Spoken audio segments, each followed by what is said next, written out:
Mis queridos, hoy les quiero invitar a meditar en el libro de Juan capítulo 21, versículo 3. Juan 21, 3. 1, 2, 3. Juan 21, 3. Escrito está: Simón Pedro les dijo: voy a pescar. Ellos le dijeron: vamos nosotros también contigo. Salieron pues y entraron en una barca, pero aquella noche no pescaron nada. Es un texto que hemos leído muchas veces y que tal vez lo hacemos buscando lo de luego se encontraron con Jesús. Eso fue después de la resurrección. Se encontraron luego con el Señor y el Señor les invita a un desayuno, como los tantos que hemos hecho en el ministerio. Pero lo interesante aquí son dos expresiones que quiero resaltar en esta mañana. Son dos expresiones. La primera, Pedro dice: voy a pescar. Y la segunda es al final: no pescaron nada. Los discípulos, los que estaban junto con Pedro y él mismo, estaban frustrados, estaban tristes, se sentían abandonados, huérfanos. Estaban también emocionados, estaban contentos porque el Señor había resucitado. Había muchas emociones, muchos sentimientos encontrados. Y en esas circunstancias, cualquier decisión que tomemos, cualquier actitud que asumamos, no debe definirnos, pero sí influye de alguna manera en el futuro de las personas. ¿Por qué? Porque según el capítulo 20 de Juan, entre los versículos 19 y 29, Jesús se presenta ante los discípulos e incluso ante Tomás, y habían manifestado, o lo habían podido ver claramente, que había resucitado. No era para ellos algo que alguien les había contado, ellos lo habían visto. Sin embargo, después, eso es en el capítulo 20, pero en el capítulo 21, los discípulos se encuentran como en un desierto, como en el Polo Norte, y toman la decisión Pedro de decir: voy a pescar. Y le dijeron: pues vamos nosotros también contigo. Y decidieron irse a pescar. El libro de Mateo capítulo 4, en el versículo 19, Jesús les dice: venid en pos de mí y os haré pescadores de hombres. La invitación de Jesús era a dejarlo todo, era a seguirle. Pero esta invitación venía acompañada de una promesa personal. Jesús les dice: yo os haré pescadores de hombres. Jesús les iba a enseñar a pescar. Yo mismo les haré pescadores. Y la respuesta en el versículo 20 es que a los que llamó en aquella ocasión dejaron todo al instante y le siguieron. Cuando Jesús llamó a Leví y éste estaba recaudando impuestos, se levantó y le siguió. Lucas 5, 10 y 11 narra que tras la pesca milagrosa, los discípulos que estaban allí se asombraron, y Jesús le dice a Pedro: no temas, desde ahora serás pescadores de hombres. Pero en el versículo 11 revela que lo dejaron todo y lo siguieron. Entonces cuesta creer que después de todo lo que vieron, lo que vivieron, lo que compartieron con Jesús, ahora Pedro dice: voy a pescar. Y no hombres, salió a pescar peces. Es decir, Pedro decidió volver a su antiguo oficio. Y esto podríamos pensar que es un retroceso. Después de estar con Jesús, después que vivir con Jesús, se retrocede Pedro. Y como era un líder, con él también los demás que estaban ahí. Vamos nosotros contigo. Recordemos que en alguna ocasión Él dice, voy a Jerusalén. Voy a Jerusalén. Y ellos dicen, pues vamos todos a morir con él. Y asumen la misma posición. Pedro les dice, voy a pescar. Y ellos le dicen, pues vamos contigo. La Biblia también registra el incidente del profeta Elías, quien después de experimentar el poder majestuoso de Dios frente a los profetas de Baal y Acera, Elías huye ante la amenaza de Jezabel, como si no hubiese poder divino para librarlo de las manos de esta mujer pecadora. Tanto Pedro como Elías experimentan una mezcla de tristeza y abandono, y esto los lleva a buscar refugio y seguridad en lo que conocen, en lo que ellos más dominan, en lo que ellos es más común. Pedro vuelve a la pesca, Elías vuelve al desierto. Pero aunque Pedro vio los lienzos puestos a un lado y el sudario enrollado y puesto aparte, y aunque maravillado fue a su casa, como lo registra Lucas en el capítulo 24, versículo 2. Pero levantándose Pedro, corrió al sepulcro, y cuando miró dentro, vio los lienzos solos, y se fue a casa maravillándose de lo que había sucedido. Regresa a casa maravillado. Era algo increíble, pero Pedro era testigo de eso. Su Señor le había dicho que iba a resucitar, y ahora Pedro se da cuenta de esta realidad y maravillado. Es increíble lo que acaba de suceder, y regresa a su casa, imagino, lleno de esperanza, lleno de alegría, lleno de gozo, emocionado, tranquilo, diciendo, la palabra se cumplió, mi Señor prometió y todo lo que nos dijo se va a cumplir. Regresa a casa. Pero en el libro de Marcos, capítulo 16, versículo 7, le dice, pero id y decid a sus discípulos y a Pedro que él, es decir, Jesús, va delante de vosotros a Galilea. ¿Por qué menciona el ángel y a Pedro? ¿Qué había en este discípulo que era tan importante para el cielo? Decid a sus discípulos y a Pedro. El Señor va delante de vosotros a Galilea. Les invito a leer el capítulo de Lucas capítulo 22, versículo 31. Dijo también el Señor, Simón, Simón, he aquí Satanás os ha pedido para zarandearos como a trigo. Señor le dice a Pedro, Satanás te ha pedido para zarandearte como a trigo. Y la clave está en el versículo 32. Pero yo he rogado por ti, dice el Señor, lo hace personal y esto me encanta. Pero yo he rogado por ti para que tu fe no falte. Y ahora el Señor le da una orden a Pedro. Y tú, una vez vuelto, confirma a tus hermanos. ¿Vuelto de dónde? ¿A dónde iba Pedro que debía volver? El Señor estaba anticipando justamente esto que leímos al comienzo. Pedro tenía que crear una lucha en sí mismo. Pedro tenía que reencontrarse consigo mismo, definirse lo que él era. Pedro tenía que decidirse a ser pescador de hombres, a seguir la obra del Señor. Jesús sabía que iba este momento de tribulación para Pedro, este momento de tristeza, de que se le bajara la nota, como decimos en la costa. Pero tú, una vez vuelto, es decir, vuelto en ti mismo, retomando, rellenando, reconfortándote, cargando las baterías otra vez, seguro de ti mismo, vuelve ahora y confirma a tus hermanos. Sé el ejemplo, sé el guía. Sé tú quien nos apoye, sé tú quien fortalezca su espíritu.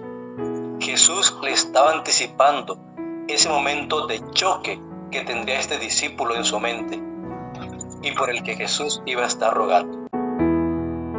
Jesús le dice: yo he rogado al Padre, yo rogaré al Padre por ti para que tu fe no falte.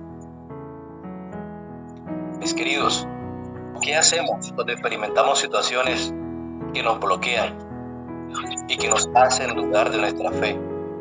Cuando somos zarandeados, cuando nos sentimos abandonados y tristes, cuando enfrentamos situaciones imposibles para el ser humano, una enfermedad, la misma muerte, cuando tenemos lucha en nuestra familia, cuando nuestro hogar se rompe, cuando nuestro hogar se va desvaneciendo, cuando nuestras relaciones con nuestras familias se van rompiendo, cuando en la iglesia los mismos hermanos empiezan a dejarnos a un lado, a colocarnos aparte, cuando nos sentimos abandonados,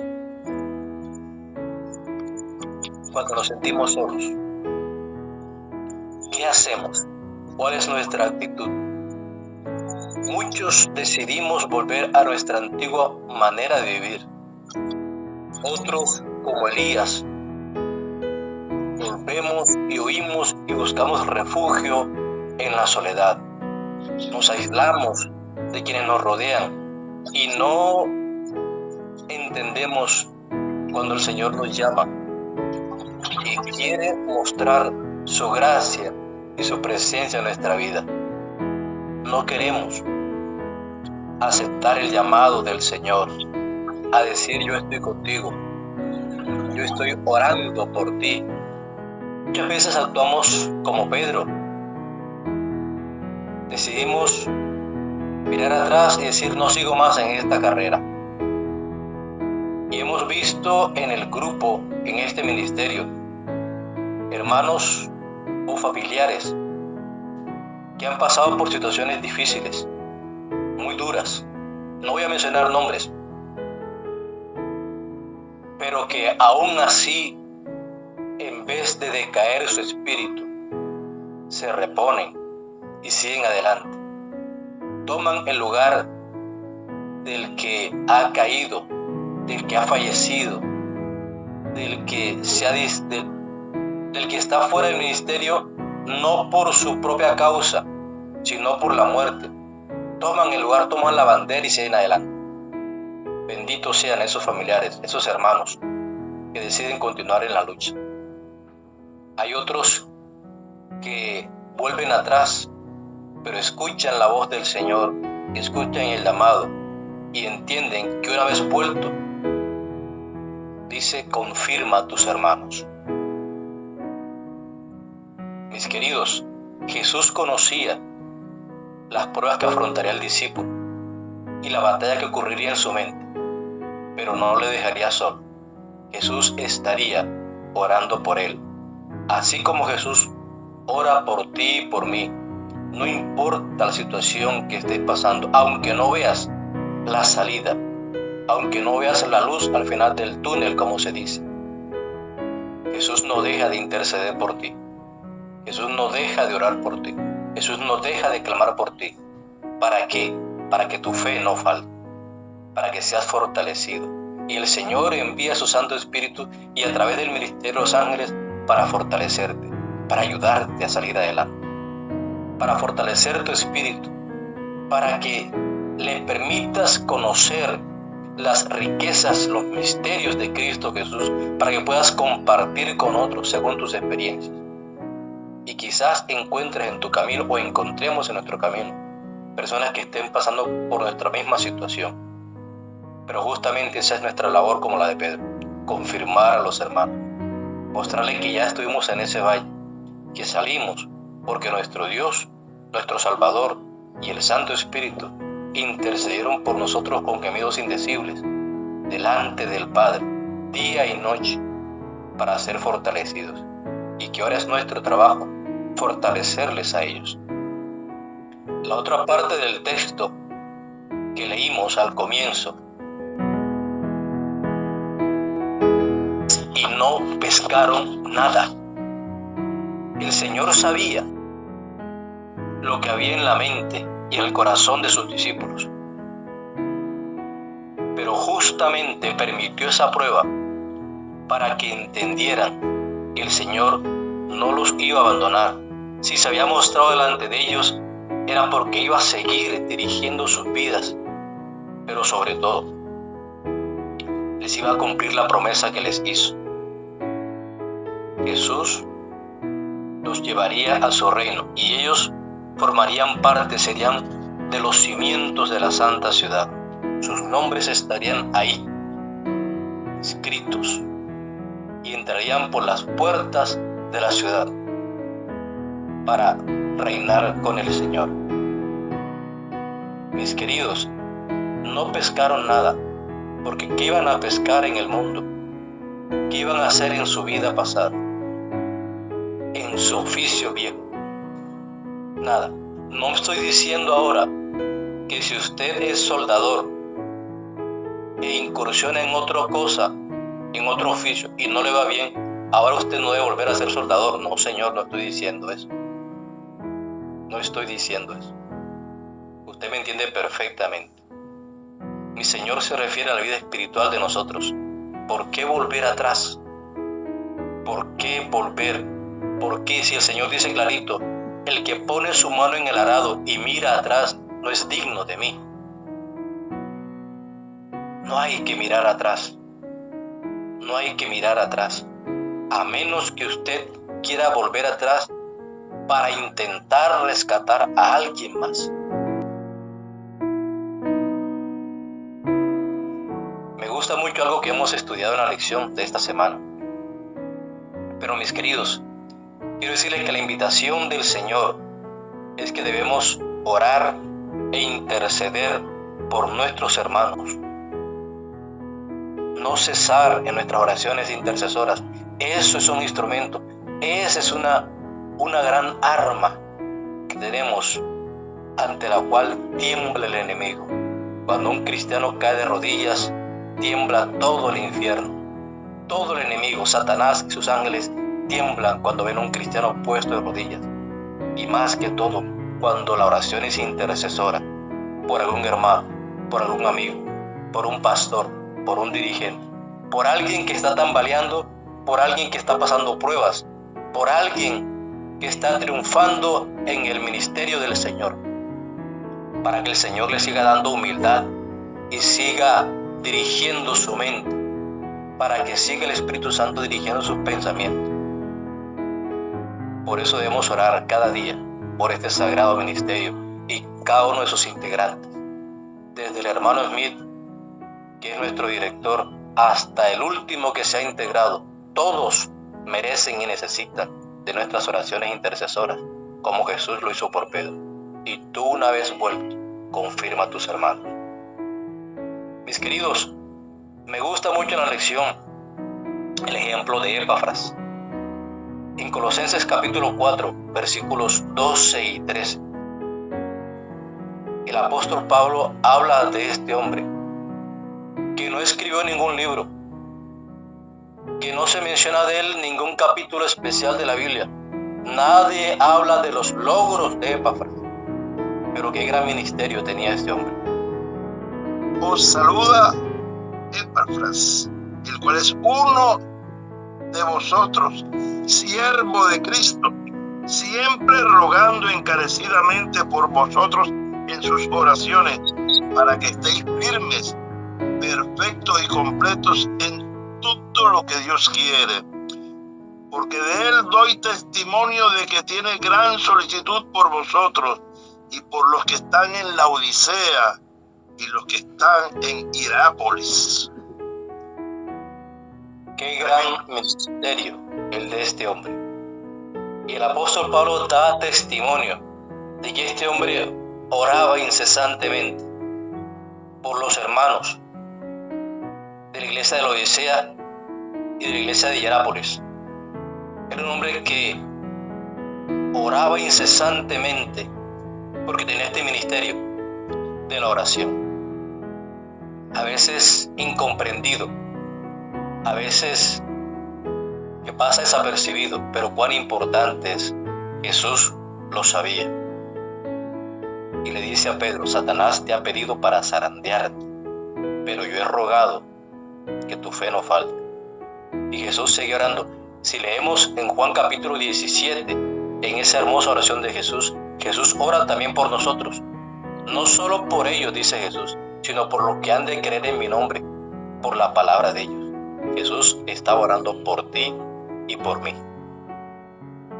Y Jesús lo sigue haciendo, orando por ti y por mí, mis queridos. Recordemos que el cielo lo poseerán los valientes, los que venzan. No permitamos que el enemigo nos separe del amor de Cristo, que nadie tome nuestro lugar. Y recordemos que Cristo intercede por nosotros y también el Santo Espíritu. Mis amados, seamos firmes, fortalecidos en el Espíritu. No dejemos de orar incesantemente por nuestras familias, por nuestra iglesia, por nuestros pastores, por este ministerio, por cada hermano que sale a predicar, por cada hermano que se queda enfrentando, por cada hermano que lucha por su vida, porque enfrenta problemas de salud. No dejemos de orar, porque eso fortalece nuestro espíritu y nos permite también trabajar en ese grupo maravilloso que tiene el Señor. Me gusta que alguien dijo una vez una ilustración. Alguien decía: cuando un hijo de Dios cae de rodillas, el Señor dice desde su trono: silencio, aquí viene mi hijo, voy a utilizar un nombre, mi hijo Iván Mauri, hagan silencio porque viene a hablar conmigo, quiero escuchar. Qué lindo, mis hermanos, que cuando usted y yo caemos de rodillas, el Señor dice: un momento, aquí viene mi hijo, mi hija, aquí viene Adolfo, aquí viene Linei, aquí viene Matilde, aquí viene Jacqueline, aquí viene James, aquí viene Francisco, aquí viene Smith a hablar conmigo. Déjenme escuchar. Y el Señor se toma el tiempo para escuchar nuestras oraciones. No volvamos atrás como el apóstol Pedro, pero si una vez flaqueamos, recordemos que hay muchas rodillas que están